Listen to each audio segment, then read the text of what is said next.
ಇರ್ತದೆ ಅಂತ ನಾನು ಕನಸಿನಲ್ಲೂ ಎಣಿಸಿರ್ಲಿಲ್ಲ ರೀ. ನನ್ನಣ್ಣ, ನನ್ನ ಸ್ವಂತ ಅಣ್ಣ, ತನ್ನ ಮಗನ ಕೈಯಿಂದನೇ ನನ್ನ ಮಗಳ ಜೀವನನ ಹಾಳು ಮಾಡಿಸಿ ನಮ್ಮ ಮೇಲೆ ಈ ರೀತಿ ಸೇಡ್ ತೀರ್ಸ್ಕೊತಾನೆ ಅಂತ ನಾನು ಖಂಡಿತ ಅನ್ಕೊಂಡಿರ್ಲಿಲ್ಲ. ನನ್ನ ಮಗಳ ಬಾಳನ್ನೇ ಸರ್ವನಾಶ ಮಾಡ್ಬಿಟ್ಟಾರೆ. ನನ್ನ ಮಗಳ ಬಾಳನ್ನೇ ಸರ್ವನಾಶ ಮಾಡ್ಬಿಟ್ಟ. ಮೀನಾಕ್ಷಿ, ಒಳ್ಳೇದಾಗುತ್ತೋ ಕೆಟ್ಟದಾಗುತ್ತೋ, ಆದ್ರೆ ನನ್ನ ಮಗಳ ಬಾಳು ಈಗ ಆಯ್ತಲ್ಲ ಅಂತ ನನಗೆ ಅದೇ ಚಿಂತೆ ಆಗ್ಬಿಟ್ಟಿದೆ. ನಿನಗೆ ಗೊತ್ತಾ, ಒಂದಲ್ಲ ಒಂದು ದಿನ ನನ್ನ ಮಗಳು ಅವರನ್ನ ಸರಿಯಾದ ದಾರಿಗೆ ತಂದೆ ತರ್ತಾಳೆ ಅನ್ನೋ ನಂಬಿಕೆ ನನಗಿದೆ ಕಣೆ. ಏನಾಗುತ್ತೋ ಏನು, ಆ ದೇವ್ರೇ ಅವಳನ್ನ ಕಾಪಾಡ್ಬೇಕು ರೀ, ಆ ದೇವ್ರೇ ಅವಳನ್ನ ಕಾಪಾಡ್ಬೇಕು.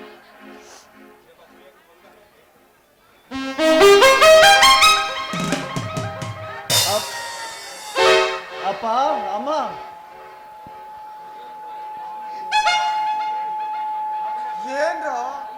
ಏನು ನಿಮ್ಮ ಅವತಾರ? ಅಪ್ಪ, ಇವಳು 5 ಗಂಟೆಗೆ ಫೋನ್ ಮಾಡಿದ್ಲಲ್ಲ, ನಾನು ನಿಮ್ಗೆ ಹೇಳ್ದೆ ಹೋಗ್ಬಿಟ್ಟೆ ಅಪ್ಪ. ಇವಾಗ ಹೇಳೋಣ ಅಂತ ಬಂದೆ. ಓಹೋ, ಈಗ ನೆನಪಾಯ್ತು, ಹೇಳ್ಬೇಕು ಅಂತ ಬಂದೇನಪ್ಪ. ಈಗ ಯಾಕೆ ಬಂದ್ಯೋ? ಈಗ ಯಾಕೆ ಬಂದೆ? 4-5 ಮಕ್ಕಳನ್ನ ಹೆತ್ಕೊಂಡು ಬರ್ಬೇಕಾಗಿತ್ತು. ನನ್ನ ಮಗ ಓದ್ತಾ ಇದ್ದಾನೆ, ಓದಿ ದೊಡ್ಡ ಸಾಹೇಬ್ನಾಗ್ತಾನೆ, 3 ಜನ ಹೊಗಳು ಅಷ್ಟು ದೊಡ್ಡ ಮನುಷ್ಯನಾಗಿ ಬರ್ತಾನೆ ಅಂತ ನಿಮ್ಮಪ್ಪ ಅದೆಷ್ಟೋ ಕನಸುಗಳು ಕಟ್ಟಿದ್ರಲ್ಲೋ. ಈಗ 3 ಜನ ಎಲ್ಲ ಸೇರಿ ನಮ್ಮ ಮುಖಕ್ಕೆ ಉಗುಳ ಹಾಗೆ ಮಾಡ್ಬಿಟ್ಟೆಲ್ಲೋ. ಪಾಪಿ, ಈ ದೃಶ್ಯ ನೋಡಕ್ಕೆ ನಾವಿನ್ನ ಬದುಕಿರ್ಬೇಕೇನಪ್ಪ. ಯಾಕ್ರು ಯಾಕೆ ಈ ರೀತಿ ನೋವಿನ ಮೇಲೆ ನೋವು ಕೊಟ್ಟು ನಮ್ಮನ್ನ ಜೀವಂತವಾಗಿ ಸಮಾಧಿ ಮಾಡ್ತಿದ್ದೀರೋ? ಜೀವಂತವಾಗಿ ಸಮಾಧಿ ಮಾಡ್ತಿದ್ದೀರಾ? ಮೀನಾಕ್ಷಿ, ಅವರು ನೋವು ಕೊಡೋಕೆ ಕಡೆ ಹುಟ್ಟಿರೋದು, ನೋವು ಅನುಭವಿಸೋಕೆ ನಾವಿರೋದು. ಅನುಭವಿಸೋಣ ಬಿಡೆ. ನನ್ನ ಮಕ್ಕಳು ಆಗಿರ್ಬೇಕು ಈಗಿರ್ಬೇಕು ಅಂತ ಆಸೆ ಇಟ್ಟಿದ್ದೆ, ಆದ್ರೆ ಆ ದೇವರು ನನ್ನ ಮಗಳು ಬಾಳದ್ ಮುರಿದ್ರೆ ಇವ್ರ ಬದುಕನ್ನ ಇವನೇ ಮುರ್ಕೊಂಡು ಬಂದು ನಿಂತಿದ್ದಾನಲ್ಲೇ. ಅಪ್ಪ, ತಪ್ಪಾಗಿದೆ ನಿಜ, ಆದ್ರೆ ಯಾತಕ್ಕಾಯ್ತು ಅಂತ ಗೊತ್ತೇನಪ್ಪ? ಯಾತಕ್ಕಾಯ್ತು ಅಂತ ತಿಳ್ಕೊಂಡ್ ಮಾತಾಡಿ ಅಪ್ಪ, ತಿಳ್ಕೊಂಡ್ ಮಾತಾಡಿ. ನನ್ನನ್ನ ಪ್ರೀತಿಸಿದಳು ಅನ್ನೋ ಒಂದೇ ಒಂದು ಕಾರಣಕ್ಕೋಸ್ಕರ ದೀಪಾಳನ್ನ ಅವರಪ್ಪ ಮನೆಯಿಂದ ಆಚೆ ಆಗ್ತಪ್ಪ. ಆಗ ಅವಳಿಗೆ ಯಾರಪ್ಪ ದಿಕ್ಕು?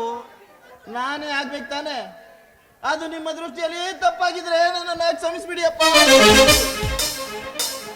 ಹೌದು ಅತ್ತೆ ಮಾವ, ಚಿಕ್ಕ ವಯಸ್ಸಿನಲ್ಲೇ ತಾಯಿ ಪ್ರೀತಿಯನ್ನೇ ಕಾಣ್ದಳು ನಾನು. ಯಾವಾಗ್ಲೂ ನನ್ನ ತಂದೆನೇ ನನಗೆ ತಂದೆ ತಾಯಿ ಪ್ರೀತಿ ಕೊಟ್ಟಿರೋದು.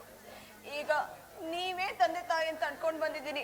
ನೀವು ದೂರ ಮಾಡಿದ್ರೆ ನನ್ ಕೆರೆನೋ ಬಾವಿನ ನೋಡ್ಕೋಬೇಕಾಗುತ್ತೆ.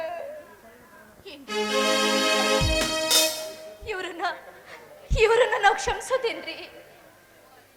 ಇನ್ನೇನೇ ಆಗಿದೆ, ಆದದ್ದೆಲ್ಲ ಆದ್ಮೇಲೆ ಇನ್ನೇನು ಉಳಿದಿದೆ? ಆರತಿ ಬೆಳಗ್ಗೆ ಒಳಗಡೆ ಕರ್ಕೊ. ಅಪ್ಪ, ನಿಮ್ಮ ಮನಸ್ಸು ಇಷ್ಟು ಬೇಗ ಕರಗುತ್ತೆ ಅಂತ ನಾನು ಅನ್ಕೊಂಡಿಲ್ಲಪ್ಪ. ನೀವು ನನ್ನ ಪಾಲಿನ ದೇವ್ರಪ್ಪ, ದೇವ್ರು. ದೇವರಾಗಿರೋದಕ್ಕೆ ಕಣಪ್ಪ ಈ ನಿಮ್ಮಮ್ಮ ಈ ಮನೇಲಿ ಇನ್ನೂ ಜೀವಂತವಾಗಿದ್ದಾಳೆ. ಇಲ್ಲೇ ಇರಿ, ಬರ್ತೀನಿ.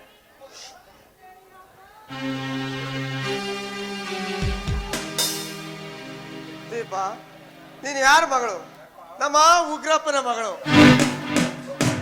ಅಂದ್ರೆ ನಿಮ್ಮ ಅಣ್ಣನಿಗೂ ನಿಮ್ಮ ಅಪ್ಪನಿಗೂ ಇರೋ ಗುಣ ನಿನ್ನಲ್ಲಿ ಇಲ್ಲ ಅನ್ಕೊಂಡಿದ್ದೀನಿ.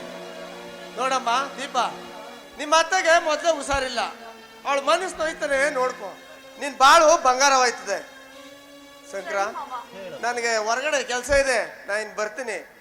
ಆರತಿ ಆದ್ಮೇಲೆ ನೀನ್ ಹೆಂಡ್ತಿನ ಹೊರಗಡೆ ಕರ್ಕೊಂಡು ಹೋಗಪ್ಪ. ಸರಿನಪ್ಪ.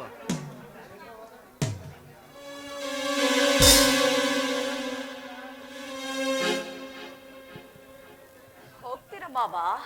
ಹೋಗಿ. ನಾನ್ ಈ ಮನೆಗೆ ಕಾಲಿಡ್ತಾ ಇರೋದು ನಿಮ್ಮಣ್ಣ ಈ ಮನೆಯಿಂದ ಹೊರ ಹಾಕೋದಕ್ಕೆ.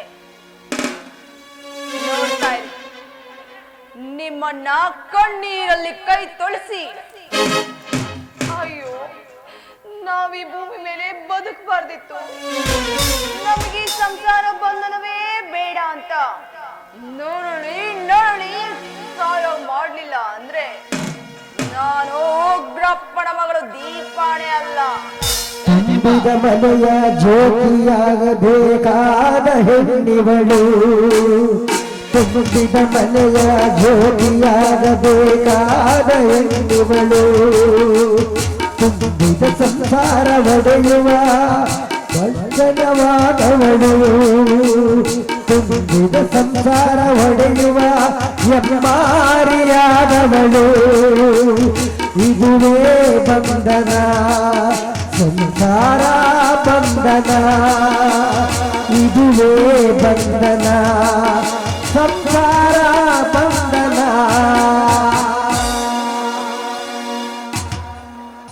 ಏ ದೀಪ, ಇವಾಗ ತಾನೇ ಮದುವೆ ಮಾಡ್ಕೊಂಡು ಬಂದಿದ್ಯಾ, ಏನೇ ಒಬ್ಬೊಬ್ಳು ಹಿಂಗ್ ಮಾತಾಡ್ತಿದ್ದಿಲ್ಲ?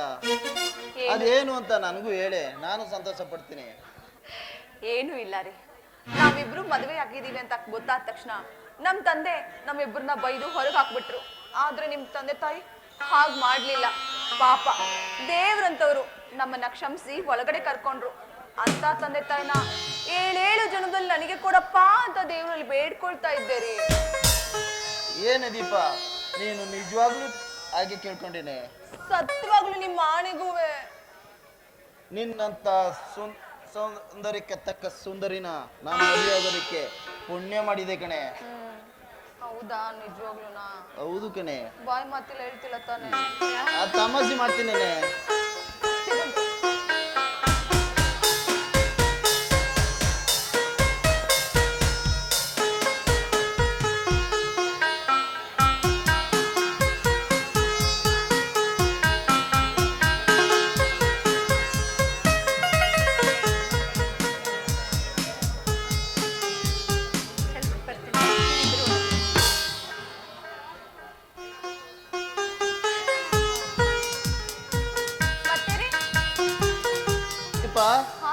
ನೀನು ಒಳಗಡೆ ನಡಿ. ನಾನು ನೀನು 5 ಗಂಟೆಗೆ ಫೋನ್ ಮಾಡ್ದಿಲ್ಲ, ಆಫೀಸ್ಗೆ ರಜೆ ಹೇಳಿ ಬಂದಿಲ್ಲ. ರಜೆ ಹೇಳಿ ಬರ್ತೀನಿ ಕಣೆ. ಏನ್ರಿ ಇದು, ಈಗ ತಾನೇ ಮದ್ವೆ ಆಗಿದ್ದೀವಿ, ಆಗ್ಲೇ ಆಫೀಸ್ಗೆ ಹೊಟ್ರ? ಅದ್ ನಂಗೆ ಗೊತ್ತಿಲ್ಲ. ನೀವು ಇವತ್ತಿದ್ದು ನಾಳೆ ಹೋಗಿ. ಲೇ ಚಿನ್ನ, ನಾನು ಆಫೀಸ್ಗೆ ಹೋಗ್ತಿಲ್ಲ ಕಣೆ. ಮತ್ತೆ ಇಲ್ಲೇ ಪಕ್ಕದಲ್ಲಿ ನನ್ನ ಫ್ರೆಂಡ್ ಮನೆಗೆ ಹೋಗಿ ಲೆಟ್ರ್ ಕೊಟ್ಟು ಬರ್ತೀನಿ ಕಣೆ. ಆಫೀಸ್ಗೆ ಹೋಗೋಂಗಿದ್ದಿದ್ರೆ ಈ ಅವತಾರದಲ್ಲಿ ಹೋಗ್ತಿದ್ದ. ಹಾಗಾದ್ರೆ ಓಕೆ, ಬೇಗ ಬಂದ್ಬಿಡಿ ಆಯ್ತಾ? ಬೇಗ ಬಂದ್ಬಿಡ್ತೀನಿ, ನಿನ್ ಬಿಟ್ಟು ನಾನು ಇರ್ತೀನಿ. ನಂಗೆ ಗೊತ್ತು ಅದು. ಸರಿ ಬರ್ಲಾ? ಹೋಗ್ಬನ್ನಿ.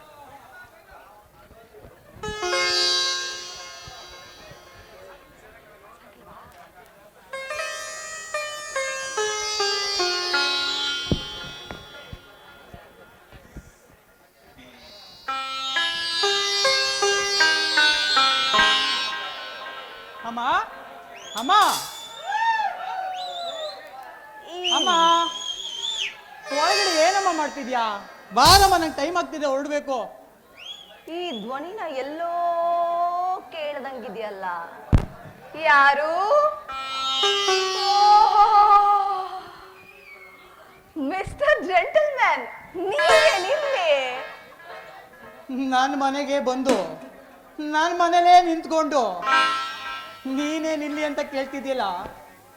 ಹಾ ದೀಪಾ, ನಿನ್ಗೇನು ತಲೆ ಕೆಟ್ಟಿಲ್ಲ ತಾನೆ? ಅಂದಾಗೆ ಏನು ನೀನು ಅವತಾರ? ಇದು ಅವತಾರ ಅಲ್ಲ, ನಿಜವಾದ ಅವತಾರ. ನಿಮ್ಮಣ್ಣ ಹಾಕಿರೋ ಹಾರ, ನಿಮ್ಮಣ್ಣ ಕಟ್ಟಿರೋ ತಾಳಿ, ಇವತ್ತಿನಿಂದ ಈ ಕ್ಷಣದಲ್ಲೇ ನಾನು ನಿನಗೆ ಅತ್ತಿಗೆ. ನೋಡ್ದ, ಈ ದೀಪ ಅಂದ್ಕೊಂಡಿರೋ ಕಾರ್ಯವನ್ನ ಯಾವ ರೀತಿ ಸಾಧನೆ ಮಾಡ್ತಾಳೆ ಅಂತ. ಹೇ ಪಾಪಿ, ಒಬ್ಬನ ಹೃದಯದಲ್ಲಿ ಪ್ರೀತಿ ಆಸೆ ತೋರಿ ಬಿಟ್ಟೋಗಿ ಈಗ ಅದೇ ಮನೆಗೆ ಅತ್ತಿಗೆ ಬಂದಿದೆಯಲ್ಲ, ನಿನಗೂ 3 ಕಾಸಿಗೆ ಮೈ ಮಾಡ್ಕೊಳ್ಳೋರ್ಗೂ ಏನೇ ವ್ಯತ್ಯಾಸ? ಏನಂದೆ? ನನ್ನನ್ನ 3 ಕಾಸಿನ ಮೈ ಮಾಡ್ಕೊಳ್ಳೋ? ಈ ಮಾತನ್ನ ನನಗೆ ಹೇಳ್ತಿದ್ಯಲ್ಲ, ನಾನು ಯಾರು? ನಿನಗೆ ಅತ್ತಿಗೆ. ಅತ್ತಿಗೆ ಅಂದ್ರೆ ತಾಯಿ ಸಮಾನ. ಈ ಮಾತನ್ನ ನನಗೆ ಹೇಳೋ ಬದಲಾಗಿ ನಿನ್ನ ತಾಯಿಗೆ ಹೇಳು, ಅವಳು ಇದ್ದೇ ಇರಬಹುದು.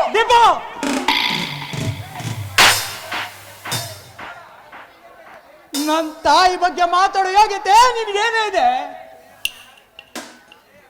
ನನ್ನ ತಾಯಿ ದೇವತೆ ಕಣೇ, ದೇವತೆ. ನಿನ್ನಾಗೆ ಒಬ್ಬನಿಗೆ ಮನ್ಸು ಮತ್ತೊಬ್ಬನಿಗೆ ದೇಹ ಕೊಡೋ ಕೀಳ್ ಮನ್ಸುಗಳಲ್ಲ ಕಣೆ ನನ್ನ ತಾಯಿ. ನೋಡೋ, ಈ ಮನೆಗೆ ಅತ್ತಿಗೆ ಬಂದಿದ್ಯಾ, ಅದನ್ನ ಉಳಿಸ್ಕೊಂಡು ಬೆಳೆಸ್ಕೊಂಡು ಕಾಪಾಡ್ಕೊಂಡು ಹೋದ್ರೆ ಸರಿ. ಇಲ್ಲ ಏನಾದ್ರೂ ವರ್ಷೆ ಗಿರ್ಸೆ ತೆಗಿತು ಅಂತಂದ್ರೆ ನಿನ್ನ ಅಡ್ಡ ಉದ್ದುದ್ದ ಸಿಗದಾಕ್ಬಿಡ್ತೀನಿ. ಹುಷಾರ್.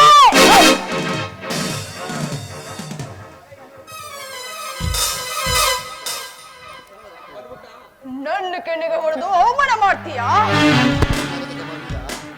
ನೋಡ್ತಾ ಇರು ಇದರ ಪ್ರತಿಕಾರ ಯಾವ ರೀತಿ ಇರತ್ತೆ ಅಂತ. ಲೇ, ಇವತ್ತಿನಿಂದ ನಿನ್ನ ಬದುಕು ನಾಯಿ ಪಾಡಾಗುವಾಗ ಮಾಡ್ಲಿಲ್ಲ ಅಂದ್ರೆ ಇವಳು ಉಗ್ರಪ್ಪನ ಮಗಳು ದೀಪಾಡಿ ಅಲ್ಲ. ಅಂದು ಪ್ರಿಯತಮನ ತೋಳ್ತೆಕ್ಕೆಯಲ್ಲಿ ಆನಂದದಿರಲಿದವಳು, ಇಂದು ಪ್ರಿಯತಮನ ಅತ್ತಿಗೆಯಾಗಿ ಮನೆಯ ಒಡೆಯಲು ನಿಂದಿಹಳು, ಮನೆಯ ಒಡೆಯಲು ನಿಂದಿಹಳು.